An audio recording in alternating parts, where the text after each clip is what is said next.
ભગવાન પરાત પરબ્રહ્મ યોગેશ્વર પૂર્ણાવતાર ભગવાન દ્વારકાધીશની કૃપાથી શાંત સુખાય આયોજિત 9 દિવસીય રામકથા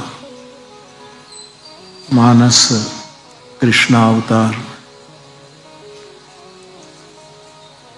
એના સંવાદમાં પ્રવેશ કરીએ તે પહેલા પુનઃ એકવાર ભગવાન દ્વારકાધીશના દિવ્ય और સેવ્ય સ્વરૂપને પ્રણામ કરું. આ ભૂમિમાં જેટલા દિવસ સ્થાનો છે એમાં વિરાજતા સ્વરૂપોને પ્રણામ કરું. પૂજારીગણ, બ્રાહ્મણ દેવતા, સંત મહંત સૌને પણ પ્રણામ. કથામાં ઉપસ્થિત મારા સભી પૂજ્ય ચરણોમાં પણ પ્રણામ. અને પ્રધાનતઃ ભગવાન જગતગુરુ આદિ શંકરાચાર્યની પીઠ શારદા પીઠ એમને પ્રણામ કરીને આશીર્વાદ પ્રાપ્ત કરીને વર્તમાન જગતગુરુના ચરણોમાં પ્રણામ કરીને નિમિત્ત માત્ર મનોરથી પરિવાર બેન અને એમનો બૃહદ પરિવાર આપ સૌને પણ મારી પ્રસન્નતા વ્યક્ત કરીને આપ સૌ મારા શ્રોતા ભાઈ બહેનો સૌને વ્યાસપીઠથી મારા પ્રણામ. જય સિયારામ, જય દ્વારકાધીશ. બાપ બહુ સી ઘણી વાતો જે કરું ખબર નથી, પણ જે રીતે આગળ વધાય તે રીતે આગળ વધું. ફરી એક વખત કથાના એ દૃશ્યને યાદ કરે કે કામદેવના દહન પછી રુદન કરતી રતિ શિવજીની પાસે આવે છે અને બહુ આક્રંદ કરે છે કે આપે મારા પતિને વાળી દીધો. શિવજી આશુતોષ છે. પ્રભુ આશુતોષ કૃપાલુ શિવ અબલા નિરખી બોલે સહી. 3 વસ્તુ અહીંયા બતાવી. શિવ આશુતોષ કૃપાલુ. એક તો આશુતોષ છે, કૃપાલુ છે, અને કોઈ ખિન્ન હોય, દીનહીન હોય, જે રુદન કરતા હોય એના ઉપર એમની પહેલી દૃષ્ટિ જાય છે. એવા મહાદેવ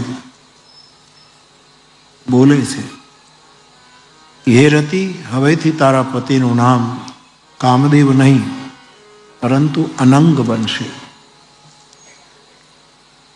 રતિના મનમાં જિજ્ઞાસા ઉઠી કે અનંગનો અર્થ બોલે જેને અંગ નથી, શરીર નથી, એ રૂપે તારો પતિ આખા જગતમાં દરેકના મનમાં વ્યાપ્ત થશે અને દરેકના મનમાંથી ઉત્પન્ન થશે, એટલે એનું નામ મનોજ પડશે. વેનુ બપુ વ્યાપી સબ હિ પુની સુનુ નિજ મિલન પ્રસંગ. શરીર વગર બધાને વ્યાપશે, પરંતુ તારા પતિને દેહથી પ્રાપ્ત કરવા માટે તું ક્યારે પ્રાપ્ત કરી શકીશ એ મિલનનો પ્રસંગ હું તને સમજાવું. આવું કહીને ભગવાન શિવે 2 પંક્તિમાં પૂરી કૃષ્ણ કથા સંભળાવી છે. વ્યાસપીઠના મતે રામચરિતમાનસની રામકથામાં આ 2 પંક્તિમાં બીજ રૂપે મહાભારતની કથા સમાયેલી છે. 2 પંક્તિ જબ જદુવંશ કૃષ્ણ અવતાર. આ 2 જ પંક્તિમાં બીજ રૂપે સમગ્ર કૃષ્ણ ચરિત્ર માનસમાં સમાયું છે. અને ભગવાન શિવ ભગવાન કૃષ્ણ માટે એવું બોલ્યા છે કે મને ભજનારો જો કૃષ્ણ ચરણનો આશ્રય કરશે તો એ કોઈ પણ ગ્રંથની વાત કરશે એમાં બીજ રૂપે એને કૃષ્ણ સમજાશે. આવું શિવનું એક વચન છે. એ વચનના ઉપર ભરોસો રાખીને આપણે આગળ વધીએ છીએ. આપે સાંભળ્યું છે કે ભગવાન શિવે ભગવાન કૃષ્ણએ શિવજીની ખૂબ ઉપાસના કરી, મહાદેવની સાધના બહુ કરી. જ્યારે સાધના પૂરી થઈ, શિવ પ્રસન્ન થયા. આ બધા એક જ છે, પરમ તત્વ છે. લીલામાં બધા ભિન્ન ભિન્ન છે. અને શિવજીએ 8 વરદાન આપ્યા ભગવાન કૃષ્ણને. 8 વરદાન. જગદંબા પાર્વતી સાથે હતા. એને એમ થયું કે જગતનો પિતા યોગેશ્વર કૃષ્ણને, પરમાત્મા કૃષ્ણને 8 વરદાન આપે છે તો હું જગદંબા છું, હું પણ એને 8 વરદાન આપું છું. પાર્વતીએ પણ 8 વરદાન ભગવાન કૃષ્ણને આપ્યા. ભગવાન કૃષ્ણ તો શું કહું, પોતાનું ચીર પરિચિત સ્મિત કરીને મહાદેવને કહે છે, પ્રભુ આપે તો કૃપા કરીને બંને જણાએ મને 8 વરદાન આપ્યા, પરંતુ હવે મારે તમારી પાસેથી 8 વરદાન માંગવા છે. અને હવે મહાદેવની પાસે મારો યોગેશ્વર 8 વરદાન માંગે છે. માંગવું શું એ પણ કૃષ્ણ સમજાવે છે. કોઈક ઉદારતાથી આપણને આપી દે, ઠીક છે, આપણે સદભાગ્ય. પરંતુ આપણા મનમાં જે ઉગે, જે નીકળે, દેશ કાળ અને આપણી લાયકાત પ્રમાણે. રામાયણની પંક્તિ આપ જાણો છો. જાનકીજીએ પુષ્પવાટિકાના ગિરિજા મંદિરમાં મા દુર્ગાની સ્તુતિ કરીને પછી પોતાને અનુરૂપ વરદાન, પોતાની લાયકાત પ્રમાણ વરદાન. તો ભગવાન શિવના ચરણમાં ભગવાન કૃષ્ણ, આમાં કોઈ રામ કૃષ્ણ શિવ, ફરી એક વખત કહું, અન્યથા નહીં, એ પરમ તત્વ એક જ છે. પરંતુ એની લીલા આપણને માર્ગદર્શન આપે છે. અને ભગવાન કૃષ્ણ જ્યારે 8 કુલ 24 વરદાન મળ્યા છે, 24 વરદાન. અને પછી અવતારોની પરંપરામાં હું 24 અવતારના ગુરુની આંખથી દર્શન કરું ત્યારે મને એવું લાગે કે બધા જ અવતારોમાં ક્યાંક મહાદેવનું એક એક વરદાન કામ કરે. આ છે મહાદેવ, આ છે ભગવાન શિવ. પહેલું યુવાન ભાઈ બહેનો, જો કૃષ્ણએ માંગ્યું છે એવું પહેલું વરદાન આપણે શીખવા જેવું બાપ કૃષ્ણ ચરિત્રમાંથી, કૃષ્ણ અવતારમાંથી પહેલું વરદાન માંગ્યું, હે મહાદેવ આપ જગતના માતા પિતા છો. કાલિદાસ પણ કહે છે જગત પિતરો વંદે. તુલસીજી બી કહે છે જગત માતુ પિતુ શંભુ ભવ. વિશ્વની યુવાન પેઢીએ શીખવા જેવું વરદાન કૃષ્ણ પાસેથી માંગવાની ઓફર થાય તો પહેલું આ માંગવું, મારાથી મારા માતા પિતા ક્યારેય દુઃખી ન થાય. પહેલું જ્યારે કૃષ્ણ ચરિત્ર બીજ રૂપે માનસમાં છે ત્યારે મારે તમારે આ શીખવું પડે. આપણાથી માતા પિતા નારાજ ન થાય એવું જીવવું. સ્વભાવ માતા પિતાનો એવો હોય એ વાત જુદી છે. ઘણા લોકોનો સ્વભાવ જ એવો હોય કે વાત વાતમાં એને ખરાબ લાગે, એને માઠું લાગે, એની પ્રકૃતિ છે. પરંતુ કૃષ્ણ વરદાન, શિવ વરદાનમાં કૃષ્ણ માંગે છે, મારાથી માતા પિતા કોઈ દિવસ દુઃખી ન થાય. આ શીખો, બહુ વિસ્તાર નથી કરતો, જે સ્મરણમાં આવે છે ધારામાં એ આપણે કહો. આવી જ વાત કઠોપનિષદમાં નચિકેતા એ માંગે. યમરાજને દરવાજે જ્યારે નચિકેતા ગયા અને બહુ પ્રસન્ન થયા યમરાજ, અને પછી અગ્નિ વિદ્યા ને યજ્ઞ વિદ્યા આ બધું બહુ મોટો પ્રસંગ. એમાં નચિકેતા પણ એવું જ માંગે છે કે હું પાછો મૃત્યુના દરવાજેથી, યમના દરવાજેથી પાછો જાઉં છું, ત્યારે પહેલું વરદાન તો મને એ આપો કે મારા માતા પિતા, મારા પિતા મારા ઉપર ક્રોધ ન કરે. એવું માંગે. મારે ને તમારે કૃષ્ણાવતારમાંથી આ શીખવાનું કે માતા પિતા પ્રસન્ન રહે. પહેલું આટલામાં સમજી જાઓ.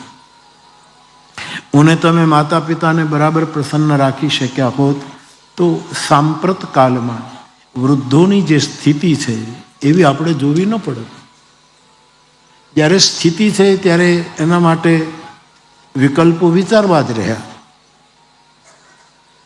અને એના માટે કેટલી સંસ્થાઓ કામ કરે. ઘણા મને પણ એમ લખે કે બાપુ હવે શરીર નથી ચાલતું, કોઈ સેવા કરનારું નથી, હોય એ પણ ધ્યાન આપતા નથી, અમને તુચ્છ ગણે છે. ત્યારે મજબૂરીથી પણ સંતાન હોવા છતાંય અમારે કોઈને કોઈ સંસ્થામાં આશ્રિત થવું પડે. અને આવી ઘણી સંસ્થાઓ આપણે ત્યાં કામ કરે છે, દેશમાં કામ કરે છે બધા. બહુ દૂર ન જઈએ તો સદભાવના વૃદ્ધાશ્રમ આપણું રાજકોટ બહુ મોટું કામ કરે. માવતર જાણીને બધાને આવી ઘણી સંસ્થાઓ. પરંતુ કૃષ્ણએ જે પોતાના અવતારમાં શિવ પાસે માંગ્યું એવું જો આપણે માંગી શકીએ તો સંસ્થાઓના ઘણા કામ. અને કૃષ્ણ હોય હરણ મહા, આ જગતમાં બધા મહાભાર છે. આવું જે થઈ રહ્યું છે એ પણ જગતમાં ભાર છે, એને કૃષ્ણ ઉતારવા માંગે છે. આવી પરિસ્થિતિ જે આવે તો પહેલું વરદાન, યુવાન ભાઈ બહેન, મોરારી બાપુના મોઢેથી કથા સાંભળો છો તો આ વરદાન ઉપર વિચાર કરજો. બીજું, કૃષ્ણ માંગે છે, હે મહાદેવ, હે નાગેશ્વર, હે ધુર્જટી, હે કૈલાસપતિ, હે આશુતોષ, હે કૃપાલુ. બીજું વરદાન મને એ આપો કે મારા જીવનમાં કોઈ દિવસ હું પક્ષપાત ન કરું. નાની નાની વાતો મારે ને તમારે લેવા જેવી છે. પક્ષપાત ન કરો. પક્ષપાત એ બહુ જ મોટું. એટલે તો ગીતામાં કૃષ્ણ વારંવાર કહે સમા સમા સમ સમ સમ, સમતા સમતા સમતા, એની વાત કરે.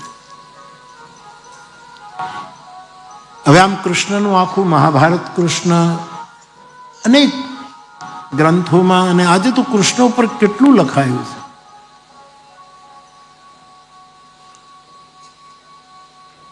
આપણી આંખે જોઈએ તો કૃષ્ણએ ઘણા પક્ષપાતો કર્યા એવું આપણને દેખાય. ગોવિંદે કોઈ પક્ષપાત કર્યો.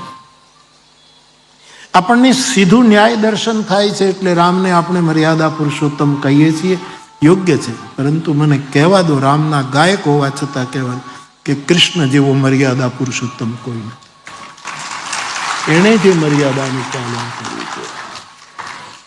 રામની મર્યાદા દેખાય છે, ભગવાન કૃષ્ણની મર્યાદા જલ્દી આંખે વળગે એવી નથી, અઘરું પડે છે. મહાભારતના યુદ્ધના સમાપન પછી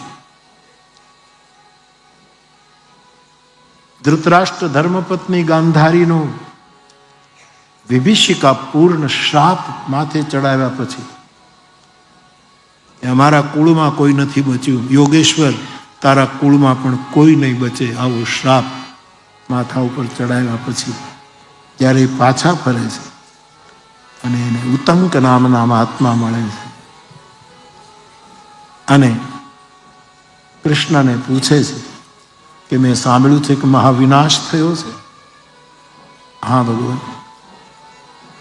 અને બહુ ધારદાર પ્રશ્ન કૃષ્ણને પૂછે છે કે આ યુદ્ધને તમે રોકી ન શક્યા, રોકી ન શકત. કર્તુમ અકર્તુમ અન્યથા કર્તુમ સમર્થ. આપ આ સંહારને અટકાવી ન શક્યા, આપ ધારત તો કરી શકત. અને કૃષ્ણ કહે છે કાળ અને નિયતિની મર્યાદાનો હું પાલક છું. આ મર્યાદા હું ધારું તો એક ક્ષણમાં શું ન કરી શકું, પણ જ્યારે માનવ દેહ લઈને આવ્યો છું ત્યારે કાળ અને નિયતિની મર્યાદાને હું સ્વીકારું છું. કારણ કે માનવ શરીરમાં છું. બાકી તો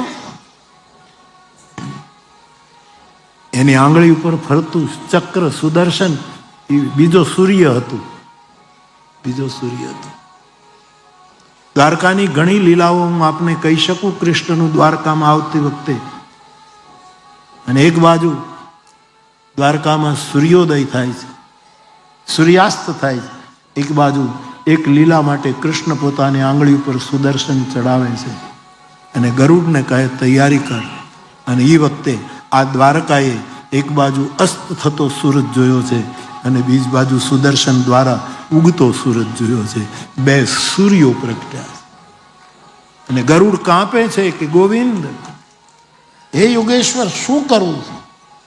આખી લીલા ક્યારેક વિસ્તારથી કહી, પણ કહે છે વિનાશાય ચ દુષ્કૃતામ, એના મારે શ્રી ગણેશ કરવા. અને એ વખતે બહુ એક વાક્ય બહુ સુંદર, સાહિત્યિક દ્રષ્ટિએ પણ અદભુત લાગે. કૃષ્ણ બોલે, ગરુડને કહે છે કે આકાશમાં વાદળા જ ખાલી નથી હોતા, વીજળી પણ હોય છે. અત્યારે હું વીજળી છું. કૃપા કરું તો બાદલ છું અને સંહાર કરું તો વીજળી છું. આવા સાહિત્યિક દ્રષ્ટિએ નિહાળો તો આ વાક્ય નહીં કે આકાશમાં કેવલ વાદળા નહીં, વીજળી પણ હોય. ક્યારેક ક્યારેક હોય છે. વાદળા તો ગમે ત્યારે ઘટાટોપ કરે, વીજળી ક્યારેક. પણ સુદર્શન જ્યારે ચડે છે ત્યારે જગતની તમામ ઉર્જા 108 આરા હતા સુદર્શન ચક્રના. એનું થોડોક ઇતિહાસ કહું. 108 આરા. આપણા રાષ્ટ્રધ્વજમાં આપણા જેટલા રાજ્યો એટલા આરા છે. જે 108 એ સુદર્શનનું છે.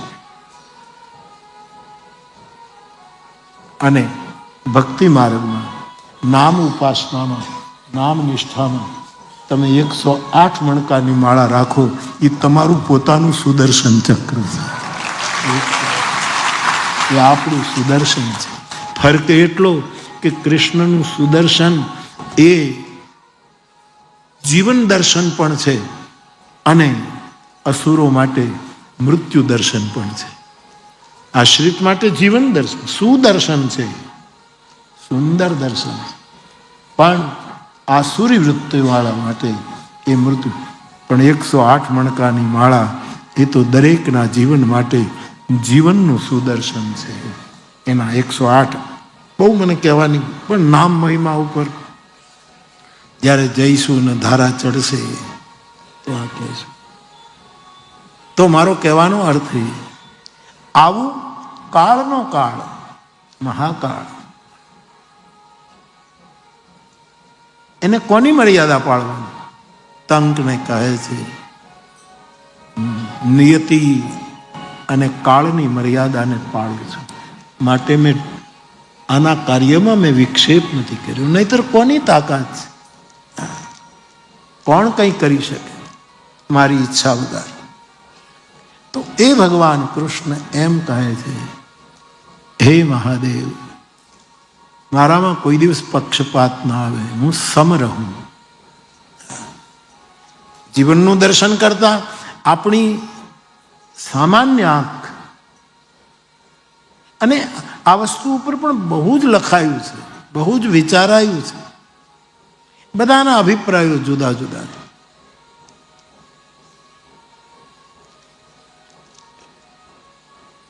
અનેક શાસ્ત્રો, અનેક મહાપુરુષો, અનેક મતો, એમાં આપણે કન્ફ્યુઝ થઈ જઈએ છીએ. પરંતુ મૂળ તત્વને પકડીને એક વસ્તુ પકડી ગઈ. બાકી તો આ બધું જ્યાં ત્યાં ઝઘડો છો, તુલસીદાસજી કહે, જ્યાં જોઈએ ત્યાં ઝઘડો જ છે. એટલા માટે કાલે કરે પણ પદ ગાયું, નાહીન આવતા આન ભરોસો. અહીંયા જ્યાં જુઓ ત્યાં ઝઘડો. કારણ કે બહુ મત, બહુ પંથ, બહુ શાસ્ત્રો, બહુ આ તે બધા લડે જ છે. આ લડવા માટે નહોતું, આ રુચિ પ્રમાણે પસંદ કરવા માટેની વ્યવસ્થા હતી. પણ આપણે એનું લડવામાં ઉપયોગ કરીને સંઘર્ષ થયો. તમામ ધર્મનું અખિલ ધર્મ, અખિલ ધર્મ એના જે અર્થો કરવા હોય કહું. અખિલ ધર્મનું મૂળ વેદ છે. અખિલ ધર્મનું મૂળ શાસ્ત્રો કહે છે, વેદ છે. પણ પછી આપણે અનેક પેલું કર્યું અને પછી જ્યાં ત્યાં ઝઘડો. એક છોકરો સ્કૂલ પૂરી નહોતી થઈ અને જલ્દી ઘરે આવી ગયો. એની મમ્મી રસોઈ કરતી હતી. છોકરાને કીધું, થાકેલો લાગે છે, ખીજમાં લાગે છે, મોઢું ચડેલું છે, શું થયું? હજી એક તો નથી વાગ્યો ને તું 10 વાગે કેમ પાછો આવી ગયો? શું થયું? કે છોડો ને માં. તો કે નહીં, પણ વાત તો કર, થયું શું? એ છોકરો કંઈક મૂકી દે ને કે નહીં. તો કે અમારા જેટલા ટીચર છે એમાં કોઈ એક મત નથી. હવે એ લોકો જ જો એક મત ન થઈ શકતા હોય તો એની નિશાળમાં ભણીને શું કરવું? છોકરા એવું કે મતલબ શું? તો કે બાયોલોજીનો જો ટીચર છે એ સેલને કોષ કહે છે. સેલ એટલે કોષ. બાયોલોજીનો જે અમારે એમ કહે કે સેલ. ફિઝિક્સનો જે ટીચર છે એ એમ કહે છે કે સેલ એટલે બેટરી. સેલ એટલે બેટરી. હિસ્ટ્રીનો ટીચર એમ કહે છે કે સેલ એટલે સેલ ફોન. સેલ એટલે જેલ. સેલ એટલે જેલ. અને અંગ્રેજી ભાષામાં કોઈકને પૂછો તો એમ કે સેલ એટલે સેલ ફોન. આ કોઈ એક મત નથી. આપણે આવું જ થયું છે. ટૂંકમાં આ સેલમાં પડવા કરતા મણિયારો રહે. પૂછો તો એમ કે સેલ એટલે સેલ ફોન. આ કોઈ એક મત નથી. આપણે આવું જ થયું છે. ટૂંકમાં આ સેલમાં પડવા કરતા મણિયારો રહે. હાલો એમાં જે સેલ, આપણે તો સેલને બદલે સેલ બોલીએ છીએ ભાષામાં, પણ એ સેલને પકડી લેવો. આ સેલ છબીલો છે એને આવા મતાંતરમાં બહુ જવું નહીં. બધાના ભિન્ન મતો, એમાંથી સંઘર્ષો ઉત્પન્ન થાય. એટલે કૃષ્ણ કહે છે, મામેકમ શરણમ વ્રજ, મારી પાસે આવ, મારી પાસે. ત્યારે ભગવાન કૃષ્ણના ચરિત્રનું દર્શન કરતા પક્ષપાત નથી. મર્યાદાનું પૂરેપૂરું પાલન કર્યું છે એવું વરદાન સામેથી પોતે માંગે છે.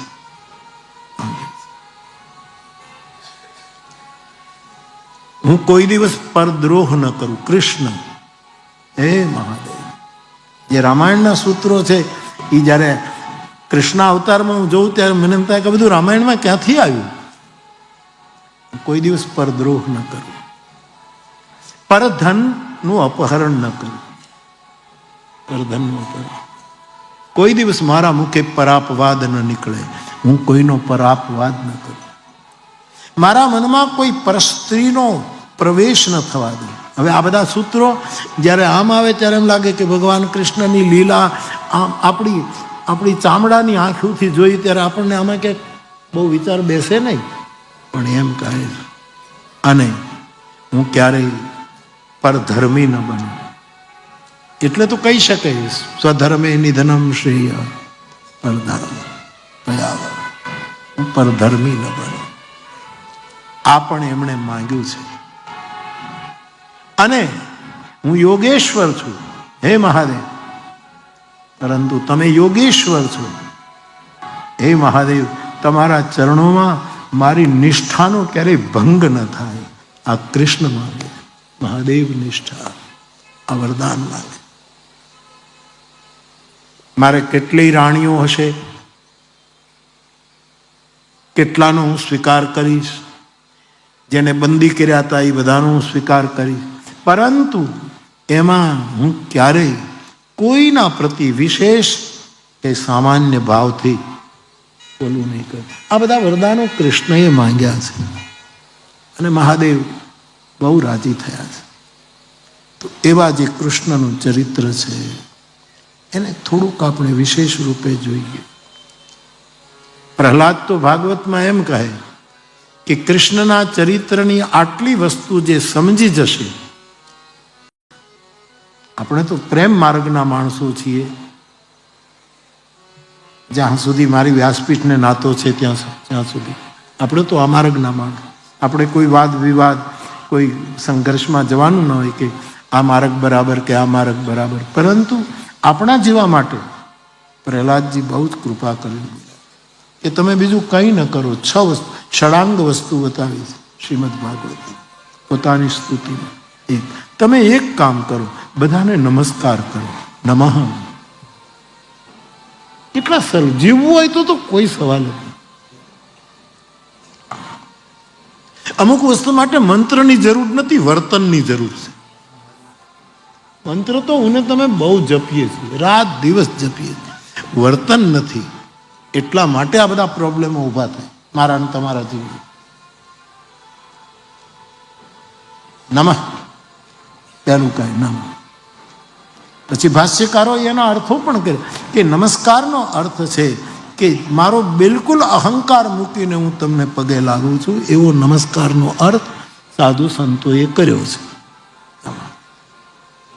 હવે મારું કંઈ નહીં, નમઃ એમ કહીને નમસ્કાર કરવાનો. આ પહેલું. ભગવાન કૃષ્ણને કેવલ નમસ્કાર પર્યાપ્ત છે.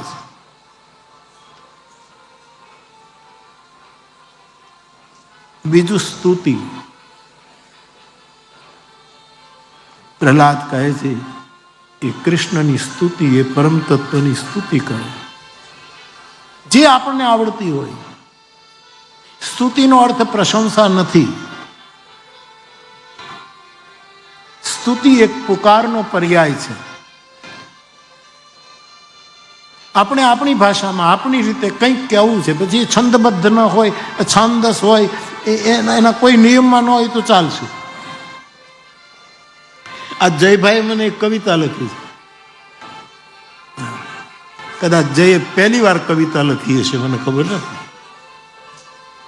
મને મોકલીને પાછું લખ્યું છે કે બાપુ આમાં કાંઈ રાસ મેળ કે આમાં કાંઈ નથી, પણ મને જે રાતે ઊંઘ નહોતી આવતી મને જે લાગ્યું છે એ હું કાવ્યોમાં એનો બહુ જ વ્યાસપીઠ તરફનો ગજબનો ભાવ એમણે વ્યક્ત કર્યો. ત્યારે એણે લખ્યું છે કે આમાં કદાચ ક્યાંય છંદ મેળ ન હોય કે આમાં એવું નહીં, કારણ કે આ મારો ક્ષેત્ર નથી.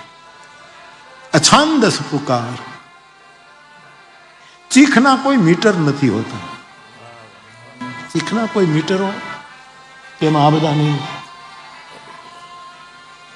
બરાબર. પુકારના કોઈ બંધારણ નથી હોતા. તો પ્રહલાદ કહે છે મારા ભાઈ બહેનો સ્તુતિ કરો જે રીતે આવડે. એટલે નથી બહુ જૂની વાત કે એક ચર્ચમાં રવિવારને દિવસે બધા પ્રાર્થના કરતા હતા. એમાં એક નાનું એવું બાળક પણ જે ઇંગ્લિશ મીડિયમમાં ભણતું હતું પ્રથમ ધોરણમાં કેમ, એ પણ ગયું. મોટા મોટા ધર્મગુરુઓ હતા, બધા લોકો પ્રાર્થના કરતા હતા. બધા જોઈ રહ્યા કે એક છોકરો આટલો બધો તન્મય થઈને પ્રાર્થના કરે. આવી તો અમે વિદ્વાન, અમે પંડિતો, આટલી એકાગ્રતા તો અમારામાંય નથી આવતી ને બાળક શું કરે? પ્રાર્થના પૂરી થઈને એટલો તન્મય થઈને એ પ્રાર્થના કરે. પછી મૂળ ધર્મ ગુરુને અહંકાર ઉપર ચોટ થઈ કે મને આવી તન્મયતા આવી નહીં. બધા દેવળમાંથી બહાર નીકળતા હતા એટલે ધર્મગુરુએ બધા બાળકને પૂછ્યું કે તું આટલો બધો તન્મય થયો હતો કે તું વગાડો ને. એ આપણી સાથે ન જોડાય તો આપણે જ જોડાવું, બીજું શું થાય? જોડાય.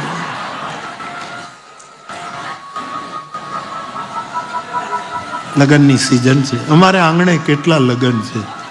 મારી કુટિયાના આંગણે લગ્નના માંડવા જે નખાણા ભાગ્યશાળી છીએ આપણે કે આપણે આંગણે કેટલા લગન. કેમ થયું? કોઈ ના નહીં પાડતા હો કોઈ. વગાડો, એની મોજ હોય ને, એને એનું કામ છે સાહેબ. એ કોકને પરણવા જાય છે, આપણે આને પરણવા આવ્યા છીએ સાહેબ. આપણે આને પરણવા નીકળ્યા છે. તો બાપ શું કહેતો હતો? હા, રુદન કોઈ મીટરમાં થાય? હા, ગોપિકાઓનું એ લોકો થોડુંક રુદન સ્વરમાં કર્યું છે એવું ભાગવતકાર કહે. રુરુદુહુ સુસ્વરમ રાજન કૃષ્ણ દર્શન આલિસા. પણ એ તો ઋષિઓ આવ્યા છે ગોપીઓ બનીને, વેદોની ઋચાઓ આવી છે, એટલામાં છંદના બંધારણ હોય જ સ્વાભાવિક. એટલા માટે કદાચ ઈશ્વર લેવાય.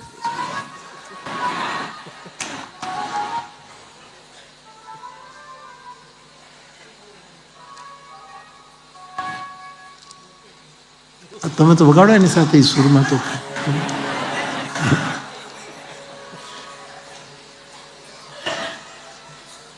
બાપ સ્તુતિ. અહીંયા સ્તુતિ એટલે જે હું કહું છું તે પુકાર. પેલી નિંદા સ્તુતિ વાળી વાત નથી. પ્રશંસા કરે પછી પાછા નિંદા કરે, એ અર્થમાં અહીંયા સ્તુતિ નથી.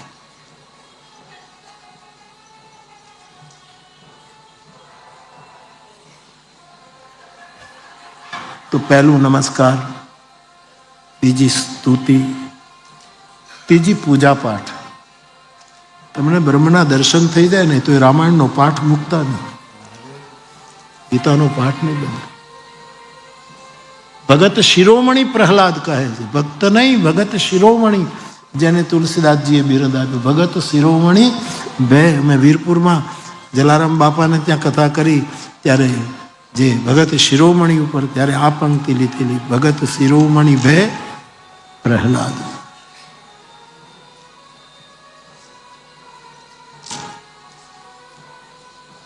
સ્તુતિ, પછી પૂજા પાઠ, સંધ્યા વંદન, જે કંઈ આપણે કરતા હોઈએ તે કરતા હોઈએ તો. બાકી તો જગતગુરુ ભગવાને પહેલે દિવસે કહી દીધું કે કાંઈ કરવાની જરૂર નથી. શ્રી રામ જય રામ જય જય રામ. કાંઈ ન થાય તો તમે આટલું પકડી. એ બહુ જ શાસ્ત્ર સિદ્ધ વાત આપે બતાવી. પરંતુ કરી શકીએ તો સારું. પૂજા કર્મ કરવું એ ત્રીજી વસ્તુ. ચોથી વસ્તુ પ્રહલાદે બતાવી છે, જે કંઈ 24 કલાકમાં આપણે કર્મ કરીએ એ બધું કૃષ્ણને અર્પણ કરી દેવા. નારાયણાયેતિ સમર્પયામિ, એ બધું જ કૃષ્ણ.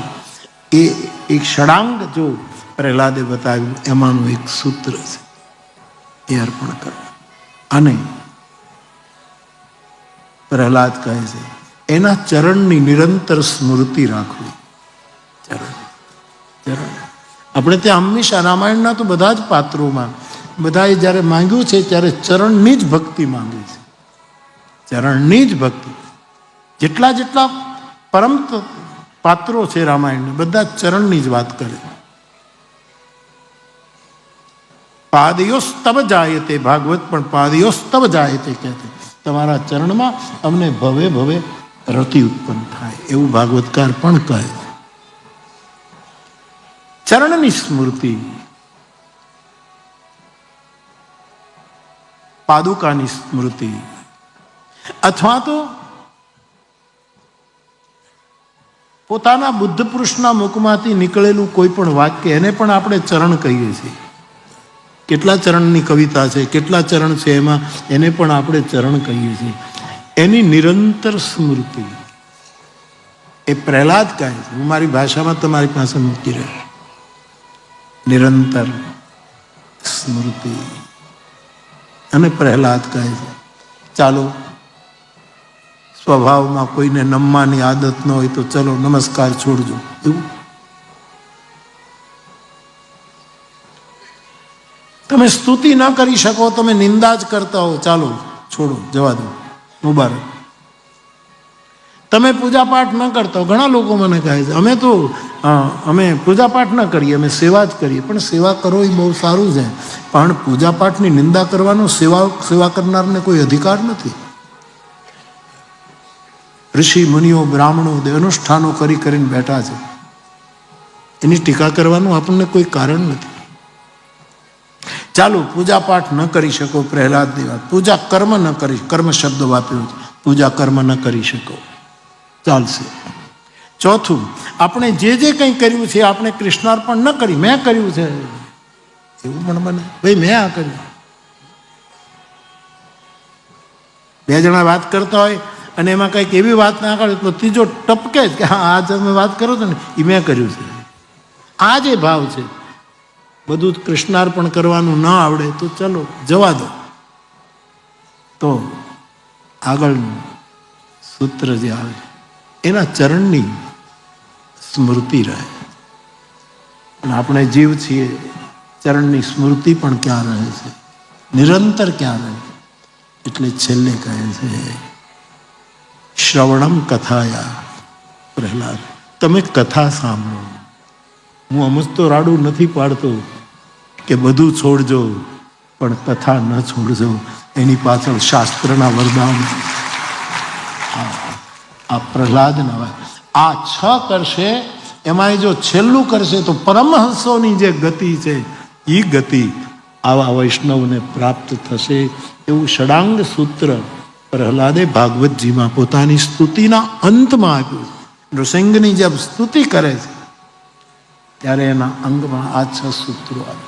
કથા સતીને વીન વે શંકર, કથા સાંભળ, કથા સાંભળ. પ્રણવ પંડ્યા, તું જાંચા ભાંભર નહીં, કથા સાંભળ.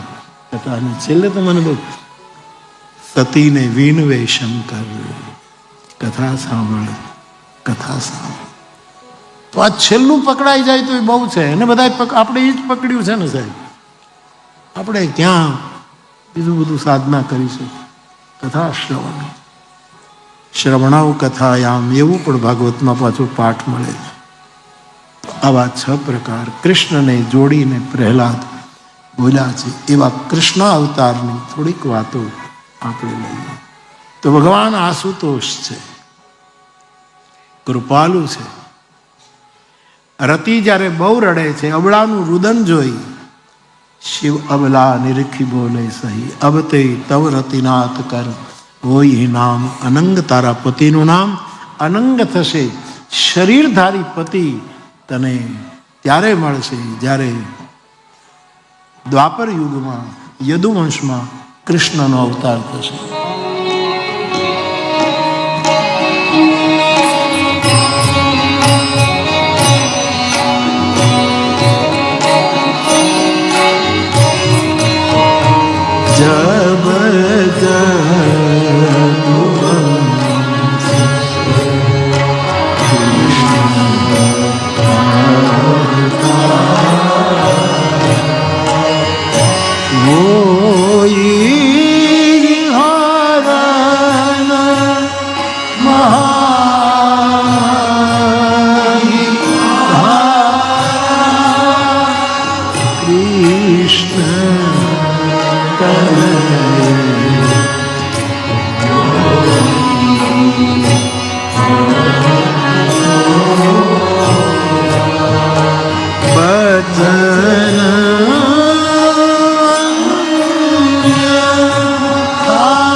રામાયણ કાળમાં જે રતિ છે કામદેવની પત્ની, એનો પતિ બળી ગયો, હવે એને કૃષ્ણ અવતારમાં શરીરથી મળશે. ઈ રતિ કૃષ્ણ અવતારમાં માયાવતી છે. આખો ઇતિહાસ છે. રામકાળની રતિ જે ભરત પણ માંગે છે, જન્મ જન્મ રતિ રામ પદ, એ કૃષ્ણાવતારમાં માયાવતી. થોડોક ઇતિહાસ. રૂકમિણી ભગવાન કૃષ્ણના યશને સાંભળી અને પોતે પોતાનું જીવન કૃષ્ણને સમર્પિત કરી દીધું. એના પરિવારના ભાઈઓ આદિ વિરુદ્ધમાં હતા અને રૂકમિણીએ નક્કી કરેલું કે મારે કૃષ્ણને વરવું છે. અને એમણે કૃષ્ણને પત્ર લખ્યો. ભાગવત એની સાક્ષી છે. હું ભવાનીના મંદિરે, દેવીના મંદિરે આવું ત્યારે હે માધવ, તમે આવી અને મારું અપહરણ કરી દો. મારો પરિવાર તમારી સાથે મને નહીં જોડાવે. મેં તમને જોયા નથી. 15 વર્ષ તારા વિશે મેં સાંભળ્યું છે અને હું મારું જીવન સમર્પિત. ત્યાંથી આ વાત કહેવી પડશે એટલા માટે લઉં.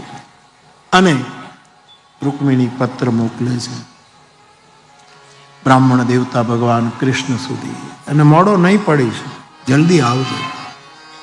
અને વહાં વર્ણન તો એવું છે કે ભગવાન કૃષ્ણ તુરંત રથને તૈયાર કરે. રથ તૈયાર, પણ એ રથ જેમ રામાયણનો રથ લાકડાનો નથી, લોઢાનો નથી, ધર્મ મનોરથ હતો. મનોરથ. અને મનનો વેગ બધા કરતા અધિક હોય છે. એ મનોરથ લઈને ગયું છે. જેમ રામ ધર્મરથ ઉપર બેઠા, મારો ગોવિંદ એક શરણાગત વૈષ્ણવની ઈચ્છા પૂરી કરવા માટે મનોરથ લઈને ઉપડ્યો. મનોરથ ઉપર સવાર. આ કૃષ્ણની યાત્રા. આખો પત્ર છે. ભાગવતકારો આપણા મહાપુરુષો બધા એમ કહે છે કે જગતની ખબર નહીં, આ બધું સંતો પાસેથી સાંભળ્યું કે જગતમાં પહેલો વહેલો પ્રેમ પત્ર લખાયો હોય તો આ છે, એવું ભાગવતકારો કહે. પહેલો પ્રેમ પત્ર છે. મહાભારત સિરિયલમાં બધાએ એક 2 મિનિટ કહ્યું.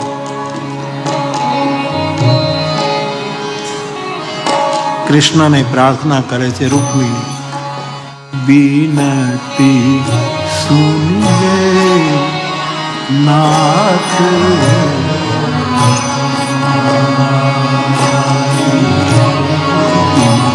બીનતી સુનીએ નાથ,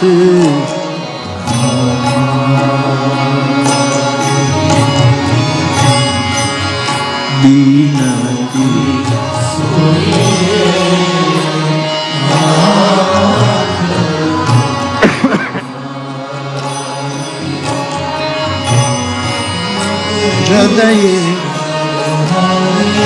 હૃદય વિહારી, હૃદયેશ્વર હરિ,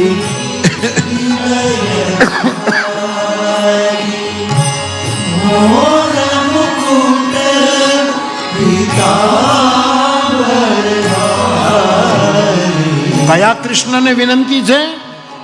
પર્ટિક્યુલર સંકેત, મોર મુકુટ ધારણ કરે. કારણ કે કૃષ્ણ ઘણા હતા.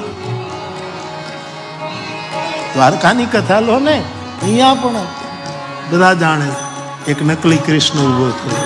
મેં યોગેશ્વર, મેં યોગેશ્વર. નકલ તો કૃષ્ણ કાળથી ચાલે છે. આ કોઈ નવી નથી, ત્યારથી યુગોથી ચાલે છે.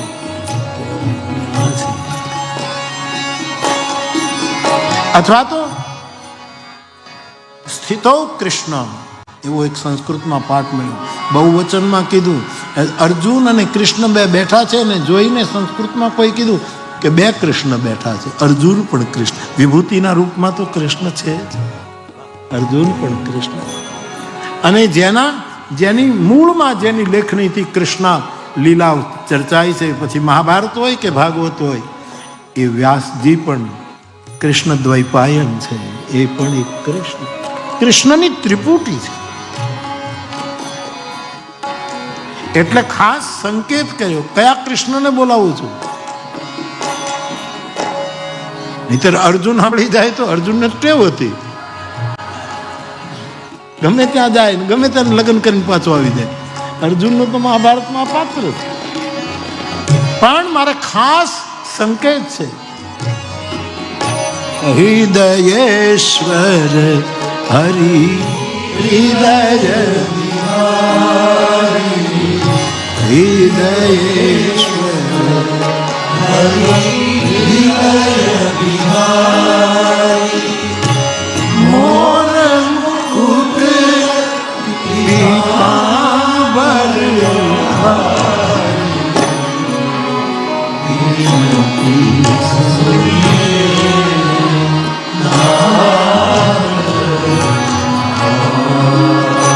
મીરાને પણ ડર હતો. મીરાને એમ થયું કે કૃષ્ણ, મારે આ કૃષ્ણ જોઈએ, એમાં તો ઘણા આવી જાય તો. એટલે મીરા પણ કહે, જાકે સિર મોર મુકું મેરો પતિ સોઈ, મેરે તો ગિરિધર ગોપાલ દૂસરા. બે ગિરધારી છે, રામાયણનો ગિરિધારી હનુમાન અને ભાગવતનો ગિરિધારી આ ગોવિંદ. બે ગિરિધારી. એને દ્રોણાચલ ઉપાડ્યો. મારા રામાયણનો જે ગિરિધારી હનુમાન, એને દ્રોણાચલ, અને આ કૃષ્ણ ગિરિધારી, જેને ગિરિરાજ ગોવર્ધન થાય. ફરક બંનેના એટલો કે રામાયણનો જે ગિરિધારી છે એને લંકાને બાળી નાખી, અને ભાગવતનો જે ગિરિધારી કૃષ્ણ છે એને દ્વારકાને ડૂબાડી દીધી. હા, તો એક જગ્યાએ દાહ કરી દીધો, એક જગ્યાએ ડૂબાડી બધું પૂરું. હૃદયેશ્વર હરિ હૃદય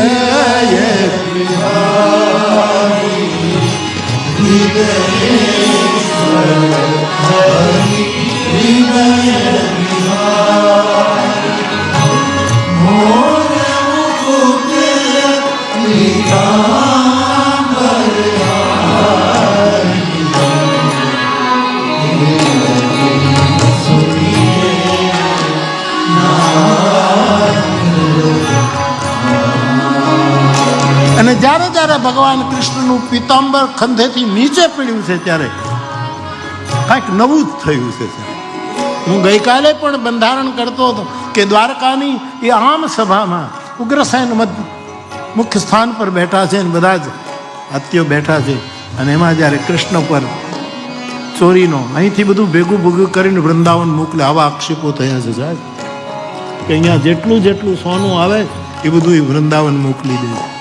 આવા આક્ષેપો બધા થયા. એ વખતે જ્યારે બહુ જ થયું ત્યારે જે ઊભા થયા, મેં કાલે કહ્યું હતું, પિતાંબર મૂકી દીધું, મુકુટ મૂકી દીધું, સલાહકારનું પદ છોડી દીધું, હવે હું જાઉં છું. અસત્યને પુરવાર કરવા માટે પ્રમાણો ગોતવા પડે. સત્ય સ્વયં પ્રમાણિત હોય છે, એને કોઈ પ્રમાણો ગોતવા ન પડે. એ સ્વયં સૂરજની કોઈ છડી પુકારવાની જરૂર નથી.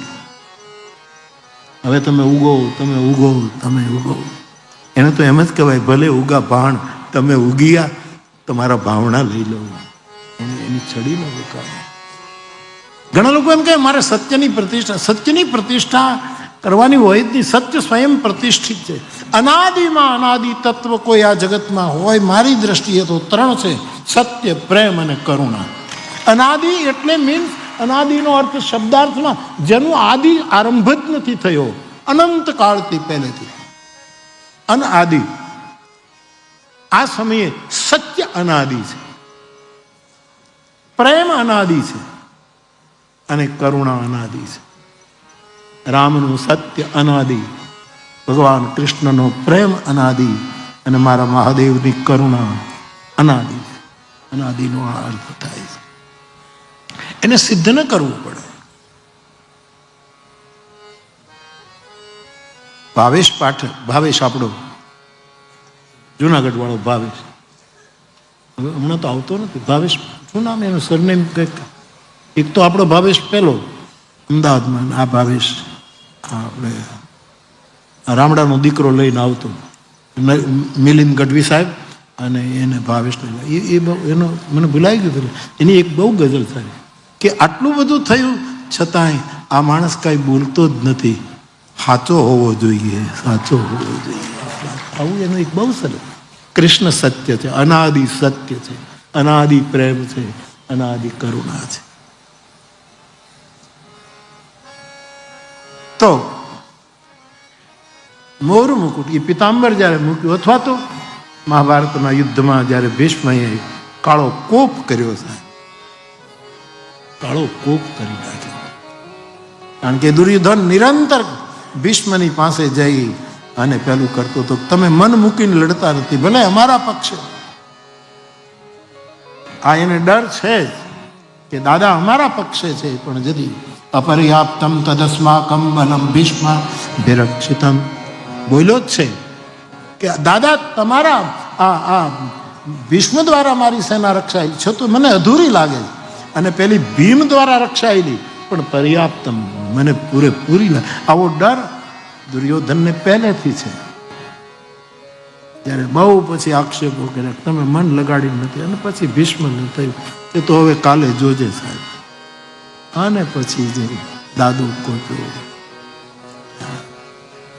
હવે અહીંયા તો એમ થાય કે કૃષ્ણ, મેં કહ્યું મર્યાદા પુરુષોત્તમનો પુરુષોત્તમ કૃષ્ણ છે, એણે પણ કૃષ્ણ એ પ્રતિજ્ઞા તોડી છે. ત્યાં પિતાંબર ઉત્તરી નીચે પડી ગયું, પૃથ્વી ધ્રુજવા માંડી કે તું શાંતિ રાખ, તારો ભાર ઉતારવા આવ્યો છે, તું બકબક નહીં કર, મને સલાહ ન આપતો કે તમે પ્રતિજ્ઞા એ બધું મારે કરવું. તારો ભાર ઉતારવા માટે હોય હરન મહા, કોનો ભાર? મહી ભારા, તારો ભાર ઉતારવા આવ્યો છું આટલે. તો જ્યારે જ્યારે એ પિતાંબર હટ્યું છે, અને એક વખત ત્રીજી વખત પિતાંબર હટ્યું છે જ્યારે મહારાસ મંડાણો છે વૃંદાવન, બરાબર કટી ભાગ પર પિતાંબર કશું હતું, ઉપવસ્ત્ર રૂપે પતિ બન્યું. પાણી એટલા લીન થયા છે રાસમાં, એક એક ગોપી અને એક એક કાન, અને જે મહારાસ મંડાણો એમાં સાન ભાન, પછી કવિઓએ તો બહુ વર્ણન કર્યું, સાન ભાન ગાન બાન તાન બાન બધું ભૂલાઈ જાય છે. એવા વર્ણનો આપણે ત્યાં લોક સાહિત્યમાં પણ આવ્યા. મોર મુકુટ પિતાંબર ધારી. આપણે ત્યાં પીત રંગ, સૌથી વધારે રંગ જો આપણે ત્યાં કોઈ હોય તો મેઘશ્યામ, શ્યામ રંગ આકાશ, એનાથી કોઈ મોટો રંગ. એના પછી કોઈ રંગ આવે છે તો પ્રકાશનો રંગ, એ પીત વસ્ત્ર છે, અજવાળાનો રંગ, પીત રંગ.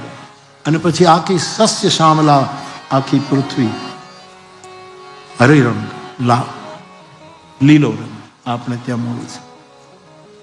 મોર મુકુટ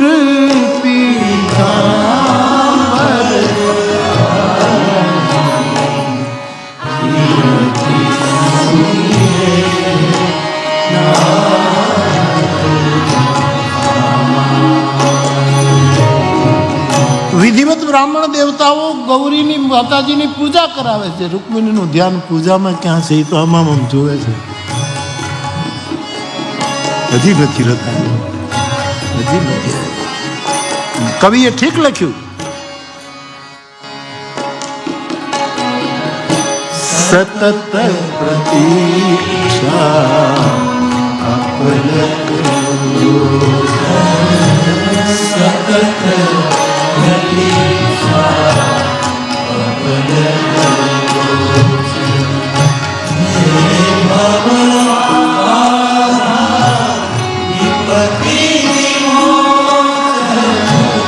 હે ભવબાધા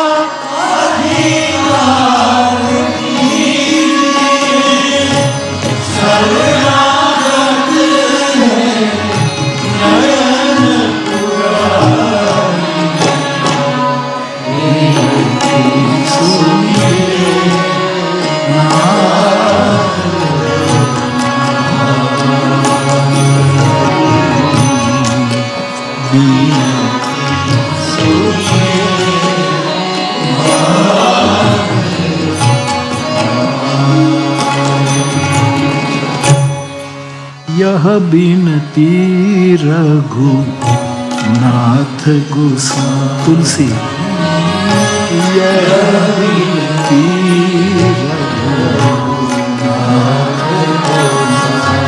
तो रुक्मिणीનો પત્ર આવ્યો દ્વારકા અને મનોરથ તૈયાર થયો. કોઈ પણ રથ હોય ને તો મોટે ભાગે એના 4 ઘોડાઓના વર્ણનો આવે છે. અમારા રામાયણમાં તો ધર્મના 4 ઘોડાઓ ધર્મરથ. પણ મનોરથ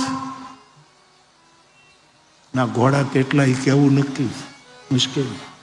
આપણે નથી કહેતા આપણા ગામડાની ભાષામાં શું ઘોડા ઘડે છે, શું ઘોડા, શું સંકલ્પના કરે છે, શું વિચારે છે, કેટલા કેટલા મનોરથના કેટલા ઘોડા છે.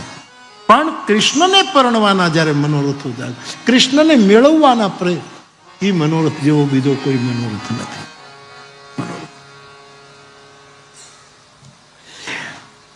જે વિદ્યા મને તમને કૃષ્ણ તરફ દોરી જાય એ વિદ્યા કદાચ જગત સ્વીકારે નહીં તો પણ વિદ્યા પકડી રાખવી, ટૂંકમાં કૃષ્ણ તરફ લઈ જવી જોઈએ.